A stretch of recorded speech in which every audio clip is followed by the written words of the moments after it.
What it do? What's good, YouTube? We back again with another video on the channel. As you can tell by the title, I'm thumbnail. Today I'm gonna be going over what happened to the car while I was gone for 2 weeks, and yeah, basically what happened to the car, the damages that cost me over $2,000 in damages. I'm gonna show y'all the screenshots and everything, and I'm gonna explain to you how to avoid paying $2,000 for some damages that you could totally avoid, bruh. As you can see, this is what the car looking like. Last video I had it where it was dirty, it wasn't clean, the car wasn't clean at all. But now, as you see, I got a little car wash. This is the second car wash I got since I got the car back, because you know it's black, and when it rains, the rain turns gray on these cars. So if you want a black car, make sure you have a pressure washer or something to wash the car. If y'all don't know, I ain't had this car for a total of 3 whole weeks, bro. 3 weeks this car been gone. But basically, anyway, before we get into the video, make sure y'all like, comment, and subscribe. We almost at 1,000 subs. We at 996. We need 4 more subscribers, bro. So if you're seeing this right now, go ahead and hit that subscribe button and tap in, and we're gonna be at 1,000 subs. You feel me? That's a big milestone for me. You feel me?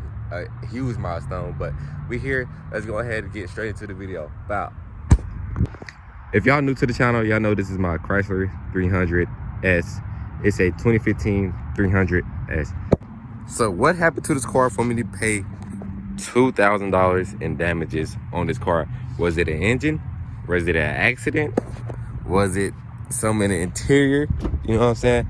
As you can see, that's how I look. Don't mind my groceries in my water bottle. It's a little bit dirty in here right now. I believe for it to be almost, well, it is 10 years old now technically. But yeah, what damages? Was it exhaust leak? Was it the infamous Hemi tick? I'm gonna go over everything that happened. If y'all don't know, I have a 5.7 liter Hemi in this car. Oh snap. As you can see, engine bay, how it looks, 5.7 liter Hemi RT Chrysler, whatever you want to call it. Got the sunroof, everything. So the problem I had has nothing to do with the engine at all. So at the beginning of January, I was out with friends, you know what I'm saying? We went to Wingstop or whatever. We went to Wingstop and, you know, we ate the food inside. I had some leftover food, so I went to my friend's house. I went to my friend's house and I was eating in the car, and I had a drink in the cup holder. Very important.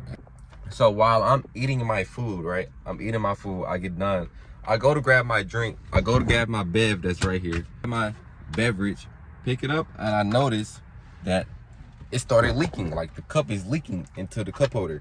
Like it's basically not full at all. I probably had this much in it left, and it was like low, like it was like right here. So as you can see, I noticed there's water right here, all water throughout here in both of them. It's hot, right? I noticed that. I thought I just wasted a lot of water in my cup holder. I cleaned it up, and that's gonna be in the end of that. Apparently not. Apparently not. So while I'm casually chopping it up with my friend, right, I look in my center console. Well, I look in my cluster, and it says service shifter. I'm gonna put the video up. I'm gonna put videos up if I can. You can hear the gear shifting. And I started hearing noises. Like, you'll see what the noises I'm talking about. I start hearing those noises, right? And I see service shifter up there. Me being a dummy, you know what I'm saying? I turn the car off. I listen to music. I know I'm not supposed to do that because I already had battery problems before. But I know you ain't supposed to do that. So I'm listening to music, right? Go to try to turn on my car, and it does nothing. Like, nothing.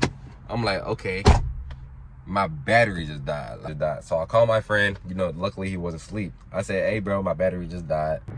When he ended up pulling up, and he pulled up like 30 minutes after. I'm still trying to turn the car on. It's like I don't even have a key in the car. That's one major thing. It was like I didn't have the key in the car.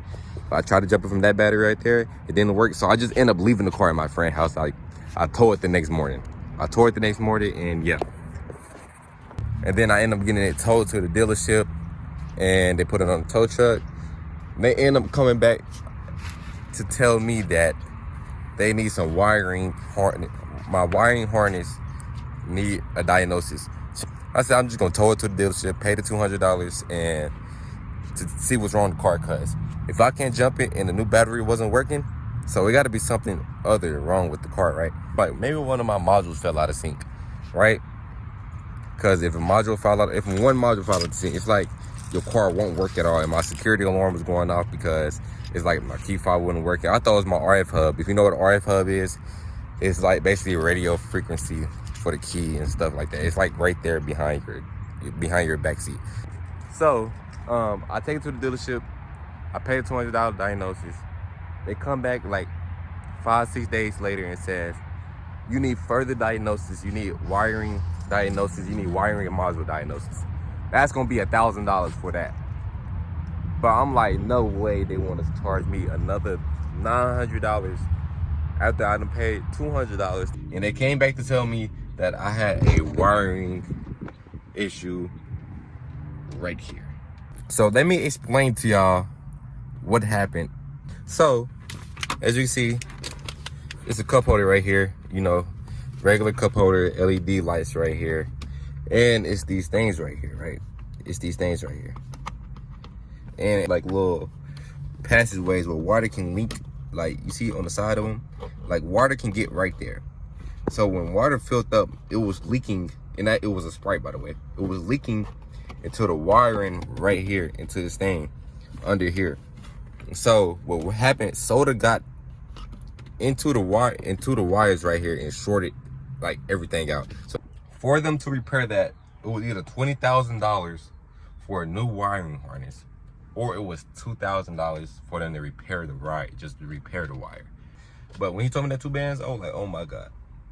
Oh my God. But you know, we here. I got the car back. I got it back mid-February. So the car was gone for 3 weeks.